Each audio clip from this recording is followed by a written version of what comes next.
बहुत सारे लोगों की तरफ से व्हाट्सएप पे, टेलीफोन पे, मुख्तलिफ जरियों से मुझ तक ये मैसेज पहुंच रहे हैं कि अल्लाह का वास्ता लोग ड्रामों में बे इंतहा दिलचस्पी ले रहे हैं, रो रहे हैं ड्रामे देख देख के। ड्रामे सिनेमा घरों में चल रहे हैं, अपनी पूरी पूरी फैमिली, कई कई किस्तें ड्रामों की, ऐसे जज्बाती हो रहे हैं, ऐसे देख रहे हैं कि जैसे इसके बाद कभी देखना नसीब नहीं होगा। और बड़ी तारीफें, ऐसा ड्रामा, ऐसा ड्रामा, ऐसी फिल्म। तो मेरे भाई ये लग़वियात हैं, ये वो चीजें हैं जिनमें टाइम वेस्टिंग के अलावा कुछ भी हासिल नहीं होता। तो जो लोग इन चीजों में दिलचस्पी ले रहे हैं, अल्लाह के कुरान के मुताबिक उनमें जन्नत की अलामत नहीं पाई जाती। आप ड्रामे देखते देखते कब्र में चले जाना, ये ड्रामे आपको अल्लाह की जन्नत से हमेशा के लिए महरूम कर सकते हैं। आप कह सकते हैं इंटरटेनमेंट है ना, तो याद रखो एक इंटरटेनमेंट जायज होती है जो आपकी सेहत के लिए अच्छा जरिया बनती है, आपके दिमाग को फ्रेश करती है। एक इंटरटेनमेंट वो होती है जो आपके जज्बात से खेला जा रहा हो और आपको गलत मैसेज दिए जा रहे हो। ड्रामों से, फिल्मों से आज तक कोई सीधे रास्ते पे नहीं चला। इन ड्रामों ने, इन फिल्मों में ने हमारे फैमिली सिस्टम को तबाह कर दिया है। कैसे कैसे ड्रामे दिखाए जा रहे हैं। तलाक देने के बाद बीवी उसी घर में रह रही है। आप बताओ, जब हमारी बच्चियां ये चीजें ड्रामों में देखेंगी तो तलाक का जो इस्लाम ने कॉन्सेप्ट दिया उसका वो तबाह हो जाएगा कि नहीं हो जाएगा। बार बार ड्रामों में हलाला दिखाया जा रहा है, हलाला। तो क्या मैसेज जाएगा उन जवान लड़कियों और लड़कों को जो ये सब चीजें देख। मुझे एक बात बताओ, मेरे एक दफा बयान शुरू हुए, कुछ वक्त मैंने तलाक का जायज तरीका बयान किया था, इस्लाम में जायज तरीका किया है। मैंने 2-3 किस्तें रिकॉर्ड करवाई, कंप्लीट किया, उसके बाद 1 साल तक मौजू नहीं छेड़ा। लोगों ने मुझे कहा दोबारा, मैंने कहा नहीं, क्योंकि एक चीज को जब बार बार लोग सुनते हैं तो चाहे वो सही सेंस में भी सुने, उनकी नजर में वो चीज हल्की हो जाती है। मैंने कहा बार बार एक टॉपिक छेड़ूंगा तो ऐसा ना घर में तलाकें शुरू हो जाएं। समझ में आ रही है बात? ओ भाई, एक चीज किताब की हद तक के शरीयत ने बता दी, एक दफा बता दी, बार बार उसी को, तो क्या होता है, आप एक चीज को बार बार जब सुनोगे तो जो चीज इंसान बार बार सुनता है जबान पर वो हल्की हो जाती है। मैंने कहा इससे घरों में तलाक का रेशो बढ़ने का खतरा कम नहीं होगा, एक चीज को बार बार रिपीट किया जाए। तो बताओ, ड्रामों में बार बार तलाक दिखाई जा रही है कि नहीं दिखाई जा रही है? फला की फड्डा हुआ, उसने उसको तलाक दे दी, डिवोर्स पेपर भेज दिए, वो तलाक दे, वो उसने वहां शादी कर ली, उधर तलाक ले ली, उधर आ गई, वो हलाला हो गया, फलाना हो गया, ढिमकाना हो गया। जब ये चीजें घरों में चलेंगी, आपको कितना ही अच्छा ड्रामा लगे, तो याद रखो आपकी नस्लें तबाह हो जाएंगी। माए बच्चियों को सिखाती थी, बेटा डोली जा रही है तो अब जनाजे की खटोली आएगी वापस। बताते थे नहीं बताते थे? हम तो बचपन में सुनते थे, भाई डोली जा रही है अब जनाजे की खटोली आएगी, तलाक लेके नहीं आना। हाँ, जहां जायज तलाक है हम तो कहते हैं कि वो जायज है, उसमें इतना जुल्म जायज नहीं है कि बच्ची को बेड़ा गर्क कर दिया फिर भी आप अलग। लेकिन उसूल तो यही है ना कि ये बुरी चीज है। जब बार बार कल्चर में ये चीज दिखाई जाएगी, शौहर ने थप्पड़ मारा बीवी को, वो अदालत चली गई खुला लेने के लिए। हर घर में थप्पड़ भी होता है, हर घर में गाली गलौज भी होता है, ये तो नॉर्मल चीज है। थप्पड़ मारना सही नहीं है, अच्छा काम नहीं है कि शौहर बीवी पे हाथ उठाए, लेकिन सब कुछ होता है घरों के अंदर, वो बाद में सब सेट हो जाता है। लेकिन ड्रामों में जब दिखाया जाएगा शौहर ने बीवी पे थप्पड़ उठाया, हाथ उठाया और वो चली गई अदालत से खुला लेने, तो कल किस मर्द ने गुस्से में किसी औरत पे हाथ उठा लिया तो वो अदालत का दरवाजा नहीं खटखटाएगी क्या? उस थप्पड़ की तलाफी 100 दफा हो सकती है, मर्द मना सकता है, लेकिन अदालत से जब डिवोर्स होगी उसकी तलाफी नहीं होगी। मर्द के दिल में नफरत पैदा होगी, इससे मुझसे तलाक क्यों मांगी, क्यों गई है डिवोर्स लेने के लिए, बच्चे तबाह बर्बाद हो जाएंगे। तो इन ड्रामों से फैमिली सिस्टम को जोड़ा नहीं जा रहा, जोड़ के नाम पे तोड़ा जा रहा है। और मैंने अपने दोस्त से पूछा, मैंने कहा ये चीजें तो फिल्मों में पहले ज्यादा दिखाई जाती थी, तो ड्रामों पे इतना शोर क्यों? उन्होंने बड़ी पॉइंट की बात की। उन्होंने कहा कि फिल्मों में जो चीजें दिखाई जाती हैं वो नॉर्मल माहौल से हटकर होती हैं। ड्रामे का मतलब ये होता है कि जो घरों में हो रहा है वो दिखाया जाए, इसको लोग ज्यादा अडॉप्ट करते हैं। कोई आवाज उठाने वाला नहीं है, ना हुकूमत कंट्रोल कर रही है, ना कोई कैमरा वाले इस पर कोई नोटिस ले रहे हैं। सिनेमा घरों में चलना शुरू हो गए, सुबह शाम इतने क्लिप मुझे लोग भेज रहे होते, ये वाला मुफ्ती साहब ये सीन देखिए, बड़ा टाइट सीन है। क्या हो गया तुम्हें, पागल हो गए हो तुम भाई, क्या हो गया है? मैं अपने दोस्तों से कहता हूं, मैं मीटिंगें करता हूं बुला बुला के कि यार टाइम की बड़ी कमी है, मेरा सारा दिन इसी में गुजरता है यार, बहुत सारे काम करने टाइम नहीं मिल रहा। जब रात को सोने के लिए लेटता हूं तो निदामत के साथ, अल्लाह की कसम मेरी ये हालत है कि यार आज बहुत सारे काम करने थे मगर आज भी रह गए। हम हैरान हो रहे हैं, आप 2-2, 3-3, 4-4 घंटे कैसे टीवी के सामने बैठ जाते हो? टाइम कहां से आ रहा है आपके पास? इतना टाइम होना इसकी अलामत है आपका दुनिया में कोई विजन है ही नहीं। जिसका कोई हदफ होता है उसके पास इतना टाइम नहीं होता। तो ये जो ड्रामा फिल्मों में टाइम जाया किया जा रहा है ना, खुदा की कसम मौत के वक्त हसरत का सबब बनेगा। मौत के वक्त अल्लाह ने जिंदगी सिर्फ एक दफा दी है। कुरान के अल्फाज देखो कि मौत के वक्त अगर तुम सारी दुनिया की सारी दौलत खर्च करके भी टाइम वापस लेना चाहोगे ना, ला यस्तखिरून साअतन वला यस्तक़दिमून, अल्लाह फरमाते 1 मिनट तो दूर की बात, 1 मिनट के 1 करोड़ हिस्से कर लो ना, वो भी नहीं मिलेगा। अभी बहुत टाइम दिया अल्लाह ने, अभी बहुत टाइम दिया है। चाहो तो ड्रामों में जाया कर दो, फिल्मों में जाया कर दो, सारा सारा दिन टीवी के सामने बैठ के क्रिकेट के मैच देख के तालियां बजाते रहो, फला ने ये छक्का मारा, फला ने चौका मारा। अभी बहुत टाइम है, लाइफ को खुदा की कसम जितना एंजॉय कर रहे हो 10 से ज़रब दे के इससे ज्यादा एंजॉय करो। लेकिन जब मौत का वक्त आएगा तो ये सारे मजे किरकिरे हो जाएंगे। ये गैर मुस्लिमों के काम है, जिनका आखिरत पे यकीन नहीं है, उन पे ये चीजें सूट करती है। उनको मरना नहीं है ना, उनका तो ख्याल है मर जाएंगे तो खत्म हो जाएंगे, उनका ये कॉन्सेप्ट है। तो कहते हैं जिंदगी में जितना जल्दी जल्दी एंजॉय कर सकते हो करो। जिसका आखिरत पे यकीन है उसका कोई हदफ होता है कि मुझे एक जिंदगी मिली है, दोबारा ये जिंदगी नहीं। ये हिंदुओं का नजरिया है कि 7 जन्म होते हैं, इस्लाम कहता है एक ही जन्म है, उसके बाद कयामत आ जाएगी, दोबारा कोई जन्म नहीं मिलेगा। और अल्लाह को देखो, अल्लाह ताला हजरत ईसा अलैहिस्सलाम को मौत देने के बाद भी आसमानों पे उठा सकते थे ना, और फिर कुर्बे क़यामत में नाजिल करते। अल्लाह ने हजरत ईसा को जिंदा आसमानों पे उठा के ये मैसेज दे दिया कि जिसको कुर्बे क़यामत में नाजिल करना है उसको मौत नहीं दूंगा, आखिर में मौत दूंगा।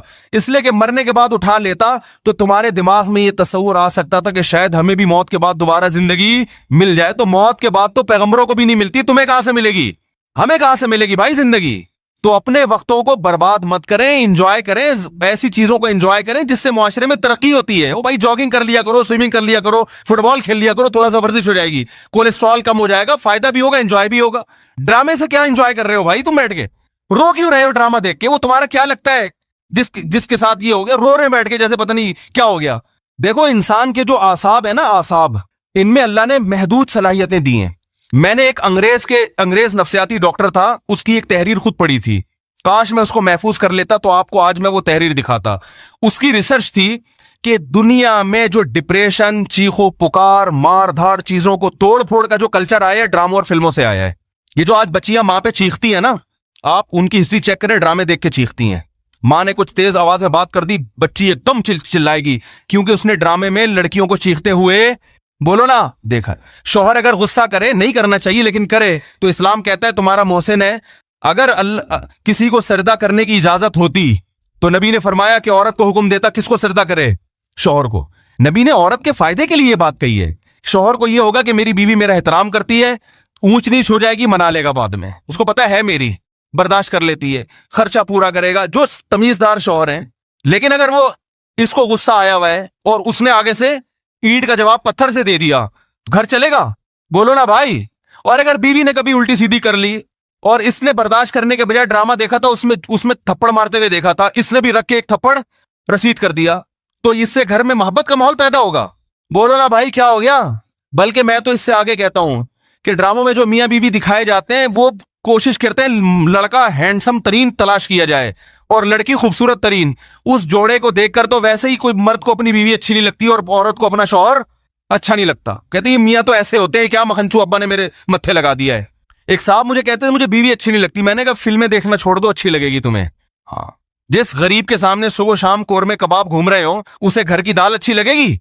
बोलो ना भाई। ये तो सबसे पहला नुकसान है।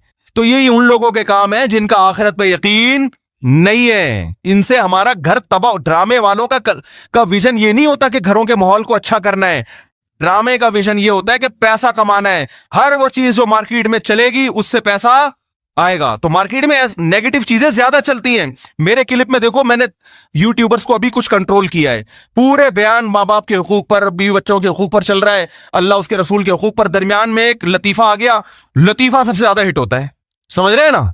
तो लोगों को तो एंटरटेनमेंट चाहिए, वो मुस्बत चीजें कम चलती हैं। तो अगर देखो एक तैयब उर्दुगान है ना, तुर्की का सदर, मैं ड्रामों को जायज नहीं कहता, लेकिन उसने भी ड्रामे बनाए। मैं नहीं कहता कि वो देखना जायज है, लेकिन फिर भी एक विजन तो रखा ना उसने जहन में कि खिलाफत उस्मानिया का सही तस्वुर दिखाना है, फैमिली सिस्टम को जोड़ना है। अभी तैयब उर्दुगान की एक स्पीच हमने सुनी, उसने कहा कि अपनी कौम को तरगीब दे रहे कम उम्री में शादियां करो। क्या तरगीब दे रहे अपनी कौम को? कम उम्री में शादियां करो। हमने अपनी नस्ल को बढ़ाना है कि तुर्की को अफरादी कुव्वत चाहिए। जब नस्ल बढ़ेगी तो हमें फौज में जवान ज्यादा मिलेंगे, हमें साइंसदान ज्यादा मिलेंगे। हमें ताजिर ज्यादा मिलेंगे, तुर्की मजबूत होगा। एक विजन होगा तो ऐसी तकरीर करेगा। विजन नहीं है तो आपका मकसद सिर्फ दौलत, पैसे कमाना, मगरबी ताकतों को खुश करना, तो वो पैसे तो इन ड्रामों ने बहुत कमाए। लोग कह रहे हैं बड़ा करोड़ों अरबों रुपए का बिजनेस कर लिया ड्रामे ने। मैं कहता हूं भाई बिजनेस अरबों रुपए का कर लिया मगर कल्चर का बेड़ा गर्क कर दिया।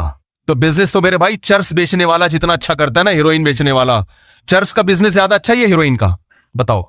अबे ये गुटके वाले तो बेचारे, इनका कोई बिजनेस है जो गुटके की दुकान खोल के बैठे हुए हैं? ये तो खुद दूसरे जो गुटके उधार मांग के खा रहे होते हैं।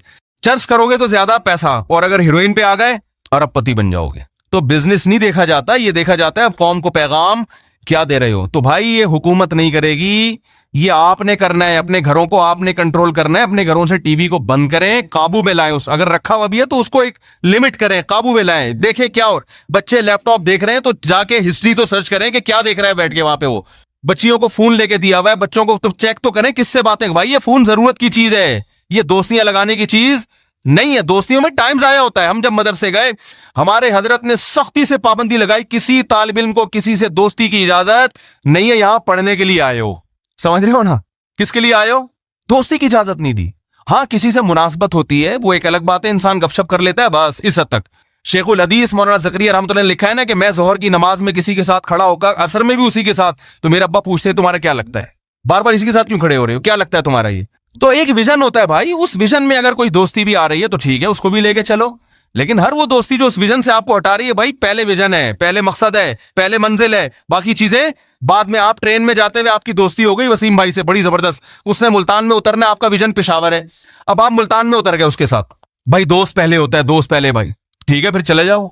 ये अगर इतना अच्छा है तुम्हें अपने घर में बिठा लेगा और चाय पिला के सारी जिंदगी वही ठिकाना दे देगा तो चले जाओ। अगर आपको पता है इतना लिफ्ट ये दोस्त नहीं कराएगा तो भाई बहन बहुत अच्छी दोस्ती थी, अस्सलाम वालेकुम, बदली गली से निकलो बस। तो ये जो यूनिवर्सिटी में पढ़ने वाले लड़के हैं ना, मैं इनसे कहता हूं दोस्ती करो, अपनी पढ़ाई का नुकसान दोस्त की खातिर नहीं करो।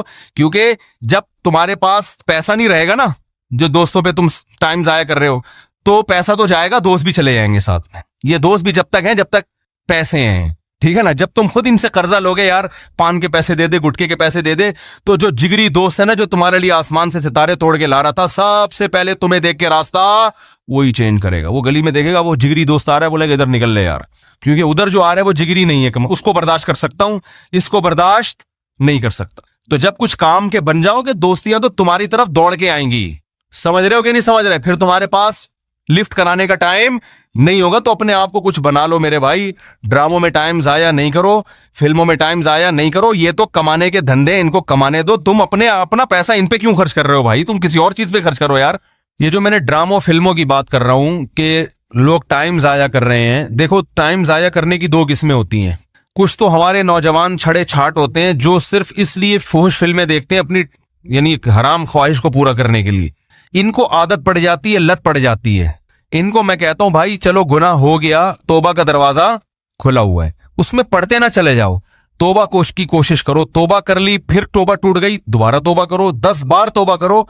गुनाह करते हुए शर्म आनी चाहिए, तौबा करते हुए शर्म नहीं आनी चाहिए। माहौल ऐसा है, बहुत से लोग इसमें मुब्तला हुए हैं। तौबा का दरवाजा अल्लाह ने खोल दिया, वापस पलटाओ, वापस आ जाओ। मायूसी नहीं है कि एक दफा किसी से गुनाह हो गया तो अब वो बस आप उससे नजरें फेर लें और उस पर लानतें भेजना शुरू कर दें, या वो अपने आप को कहे मैं तो खत्म हो गया, मैं तो ना ना ना ना ना। अल्लाह की यहाँ रहमत है, सबक़त रहमती अला गज़बी।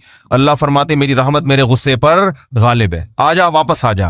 माहौल है लोगों को बुराइयां करवा रहा है, वापस आए और उलमा से राब्ता करें, अहलुल्लाह से राब्ता करें। भाई मुझसे ये गुनाह नहीं छूट रहा, कोई तरीका बताएं छूट जाए। तो आहिस्ता आहिस्ता इंशाअल्लाह छूट जाएगा। हमने बहुत से लोग ऐसे देखे हैं जो गुनाह की लत पड़ चुकी थी, मगर उनकी जिंदगी से अल्हम्दुलिल्लाह देर से निकला मगर निकल गया।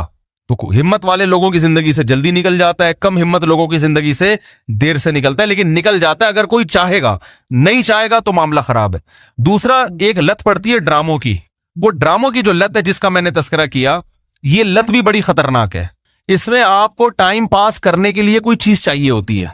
तो इस लत के लिए यह भी जरूरी है कि आप किसी बुजुर्ग से राब्ता करें या कोशिश करें छोड़ने की। एक और चीज इससे ज्यादा जरूरी है कि मुफीद कामों में जब आप टाइम लगाएंगे, आप अपना फालतू टाइम किसी ऐसे एंटरटेनमेंट के काम में लगाएं जो दिलचस्पी हो और उसमें फायदा भी हो, तो उससे आप इन चीजों से बच जाएंगे। देखो डॉक्टर जब किसी को सिगरेट छुड़वाते हैं तो सिगरेट का कोई ऑल्टरनेट दे देते हैं ना उसको, जिससे हीरोइन छुड़वाई जाती है उससे कुछ ऑल्टरनेट दे दिया जाता है, भाई ये हीरोइन का मुतबादिल है, कुछ दिन ये फिर ये भी छुड़वा देंगे।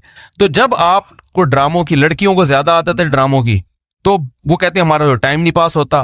तो टाइम तो देखो पास होता है तभी तो कब्रिस्तान आबाद हुए हैं ना।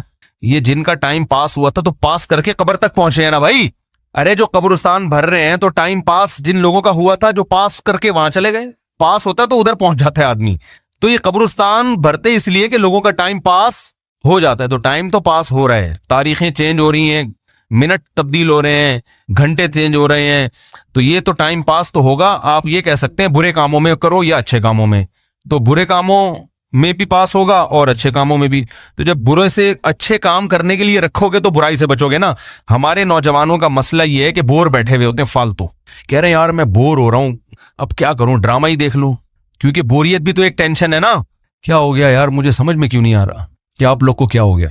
एक टेंशन है ना, बोरियत करने का कुछ काम नहीं है। खवातीन घर में बहुत सी जो मेरा बयान नहीं सुन रही, बिल्कुल फारिग हैं। वैसे खवातीन से बात करो, कह रही एक्चुअली काम इतने हैं, भाई ये घर क्यों गंदा पड़ा हुआ है, क्या करें, टाइम ही नहीं मिलता। भाई को बच्चों को आपने कितना कुछ पढ़ा दिया कि ट्यूशन क्यों जा रहे हैं बच्चे, आप घर में पढ़ा लो, भाई टाइम कहाँ है। एक तरफ ये कि टाइम बिल्कुल भी नहीं है, दूसरी तरफ ये कि क्या करें, अब टाइम कैसे पास करें। जब ड्रामे की बात आए ना, भाई टाइम कैसे पास करें। अबे एक तरफ टाइम नहीं है, दूसरी तरफ टाइम पास करने के लिए जगह नहीं मिल रही, तुम्हें कहाँ टाइम पास करें। तो ये मुतजाद चीजें जो समझ में नहीं आ रही, असल में आर सबकी रही है घुन्ने बने हुए समझ में नहीं आ रही। तो बात यह है कि जब आप बोर हो गए ना, फालतू बैठे हुए, कोई करने धरने का काम नहीं है, तो यहां शैतान फिर अपना ठिकाना बनाता है। शैतान कहते हैं बंदा बिल्कुल फारिग बैठा हुआ है, बोर भी हो रहा है, इसको इंटरनेट पे ले जाके बिठा दो, ये देख ले तू, अपनी हराम ख्वाहिश पूरी कर ले, या ये ड्रामा देख ले, बड़ा ड्रामा चल रहा है, सारी दुनिया से तारीफें सुनी हुई हैं। तो फिर वो जज्बाती होगा, रोएगा धोएगा या हंसेगा, जो भी होगा, तो बड़ा अच्छा टाइम क्या हो गया, पास हो गया। तो पहले तो दिमाग में ये बिठा लो कि ये बुराई है, इसका कोई फायदा नहीं है, इससे कल्चर तबाह हो रहा है, जैसे मैंने बताया अभी। दूसरा, अब इसको छोड़ना कैसा ही अगला मरहला है।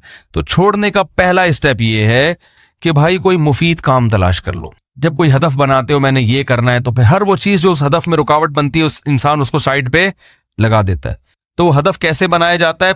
पहली बात तो ये तो हर मुसलमान का एक हदफ तो बना हुआ है, आखिरत की तैयारी, ये तो हर एक का है।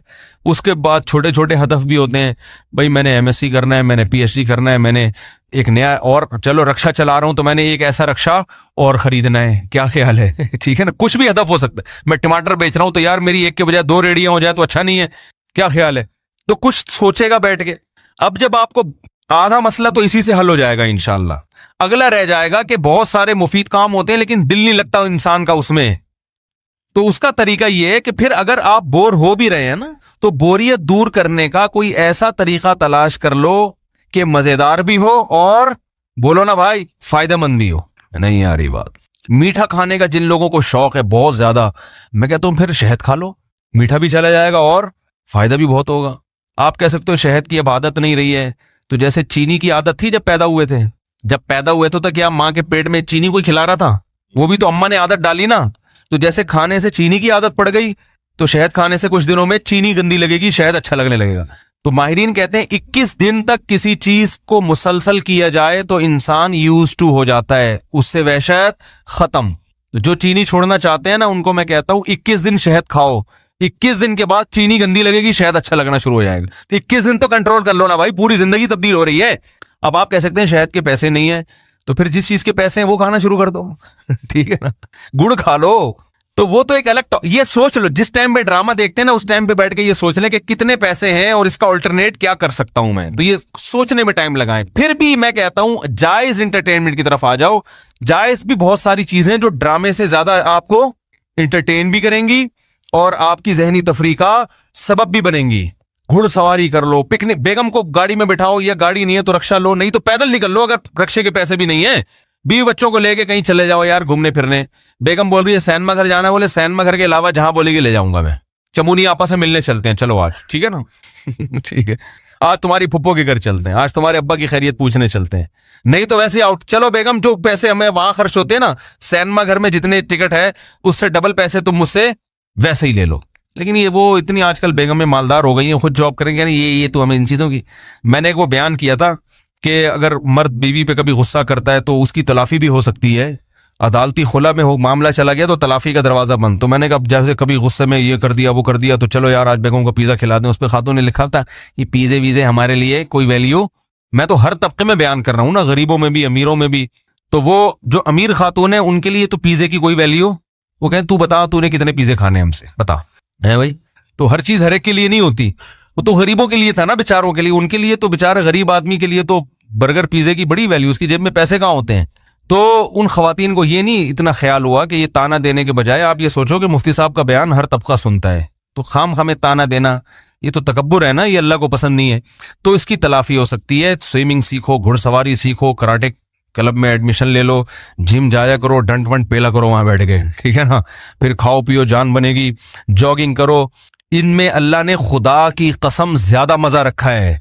हमें याद है जिस दिन हम सुबह अच्छी तरह जॉगिंग करें, सारा दिन ऐसा हंस खेल के गुजरता है कि मजा आता है। उस वक्त तो आदमी को तकलीफ होती है क्या हो रहा है, सांस फूल रहा है। इन चीजों में ज्यादा लज्जत रखी है अल्लाह ताला ने।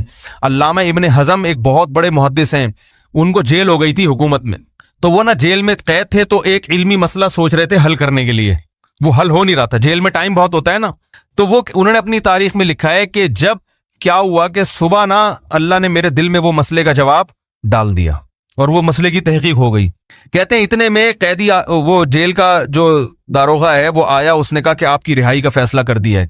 कह रहे मुझे समझ में नहीं आ रहा था, मुझे रिहाई की खुशी ज्यादा हो रही है या जो मेरा इल्मी मसला हल हुआ उसकी खुशी ज्यादा हो रही है। तो इल्म का ज़ौक़ एक दफा इंसान पैदा कर ले, किताबों से मुनासबत पैदा कर ले, तो ड्रामों की लज्जत बोलो भाई भूल जाएगा। जिनका दिमाग रिसर्च करने वाला होता है ना, उनको रिसर्च में मजा आता है। हमें अपना पता है, हम जब किसी मसले पे बैठ के रिसर्च कर रहे हो ना और उसमें फिर वो तहकीक होती चली जाए, इतनी खुशी होती है कि क्या बताऊं मैं, ऐसा मजा आता है यार, खानदानी काम हो गया आज, ठीक है ना। तो मुफीद चीजों में दिलचस्पी लेंगे तो पैदा होगी ना। देखो जब ये Pepsi company, Pepsi Coca Cola तो चल रही थी, जब ये ड्यू नई नई आई है ना, जब ये हमें याद है बचपन में जब ये ड्यू आई ना, ड्यू जो है ना कोल्ड ड्रिंक, तो ये कंपनी वाले फ्री में बांट रहे थे। तो मैंने किसी से पूछा, मैंने कहा यार ये फ्री में क्यों बांट रहे हैं? उन्होंने कहा टेस्ट गेन करने के लिए। पहली दफा में कोई अपने पैसों से नहीं खरीदे, पहले चस्का डालो। पहली दफा में तो ऐसा लगेगा खांसी का शरबत है क्या है, जब फ्री में तो पी लेता है इंसान, खांसी का शरबत भी पिलाओगे ना, हमारी कौम को फ्री की माशाल्लाह ऐसी आदत है, तेजाब पिला दोगे वो भी पी लेगी, वो फ्री में मिल रहा है ना, तो बशर्ते कि उससे इलाज भी फ्री में हो रहा हो। तो वो मैंने पूछा लोगों से ये क्या हो रहा है, उन्होंने कहा असल में टेस्ट को ना गेन करना पड़ता है। जो चीज कभी ना खाई हो तो आहिस्ता आहिस्ता खा के फिर उसका चस्का लगता है। तो कंपनियां पहले ये चाय जब आई ना हिंदुस्तान में तो फ्री में बांटती थी, गोरों की कंपनियां फ्री में चाय बंटती थी। लोग शुरू में तो मुंह बना बना के पीते थे, उसके बाद ऐसा चस्का लगा, रोटी खत्म हो जाए लोग पागल नहीं होते, चाय ना मिले पागल हो जाएंगे, रोडों पे निकल आएंगे। तो ये हाल हो गया है। तो भाई जब चाय जैसी चीज और ड्यू जैसी चीज जो सेहत के लिए 100% नुकसानदेह है, उसके चस्के लग सकते हैं, तो अच्छी चीजों में चस्का नहीं लग सकता क्या? तो कुछ दिन किताबों में जाओ, किताबें पढ़ना सीखो, मुताला करना सीखो, सीरत को पढ़ो, कुरान की तफसीर पढ़ो, उलमा के बयानात सुनो, मुख्तलिफ टॉपिक पर रिसर्च करो, या आप किसी शोबे में हो, यूनिवर्सिटी में हो, फिजिक्स केमिस्ट्री आपका टॉपिक है, उसमें जाके कुछ खुद भी रिसर्च कर लिया करो कभी बैठ के, ठीक है ना। तो आहिस्ता आहिस्ता आपको रिसर्च का ज़ौक़ पैदा होगा। जब पैदा होगा तो भाई फिर ऐसा मजा आएगा कि ये ड्रामे फिल्मों की लज्जत भूल जाओगे आप। तो इसका अपना चस्का है। गालिबन अल्लामा नवाज शाह कश्मीरी रहमतुल्लाह अलैह का वाक़या है, वो बीमार थे तो मुताला कर रहे थे, तो हजरत मुफ्ती मोहम्मद शफी साहब रहमहुल्लाह उनके पास गए, उन्होंने फरमाया बीमारी में आप ऐसा पढ़ रहे हैं? तो उन्होंने कहा भाई देखो बीमारी में मरीज को क्या चाहिए, सुकून चाहिए ना। कहा हाँ। तो कहा मुझे मुताले में सुकून मिलता है, मुझे सुकून अल्लाह ने किस में रखा है?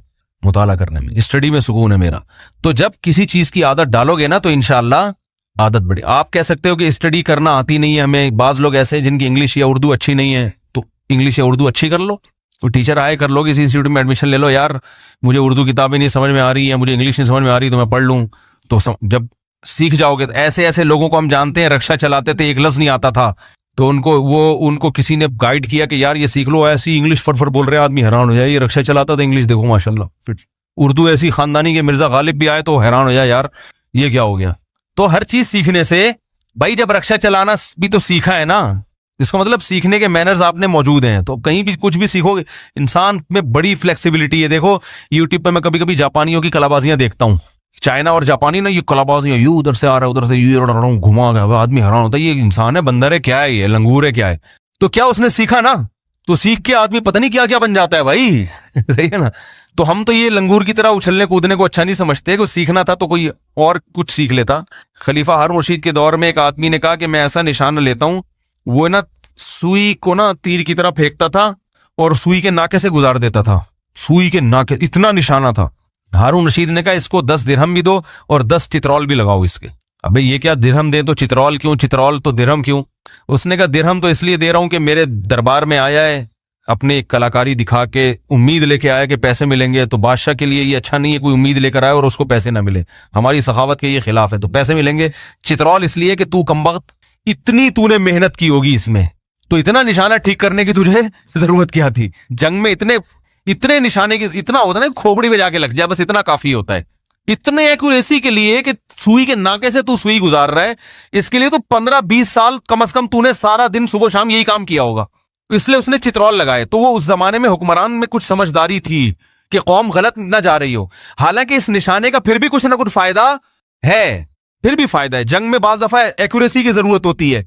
आज जो चीजें सीखी जा रही हैं, उधर से वो पता नहीं क्या क्या कर रहे हैं, रस्सी टाप रहा है वो ना, रस्सी टाप टाप के 1 सेकंड में इतनी दफा टाप लेता है, तो क्या इससे कौम को क्या फायदा होगा? ब्लेड खा लेता है, यूट्यूब पे एक देगा ब्लेड खा के निकलने को, लोग तालियां, माशाल्लाह ब्लेड खा रहा है भाई। तो हमारी हुकूमत आई तो भाई हम तो सबसे पहले चित्रौल लगाएंगे। क्या तू ब्लेड खा के तू कुछ और काम कर लेते? तो देखो, अंग्रेज को फॉलो मत करो, वो बड़े कलाबाजियां कर रहे हैं, ये कर रहे हैं, ये कर रहे हैं, उनका तो दुनिया का कोई मकसद ही नहीं है ना, वो यूं उछल रहे हैं, यूं कूद रहे हैं, उनके जो करने के काम है वो तो फॉलो कर नहीं रहे, जो उन्होंने अच्छे काम किए हैं।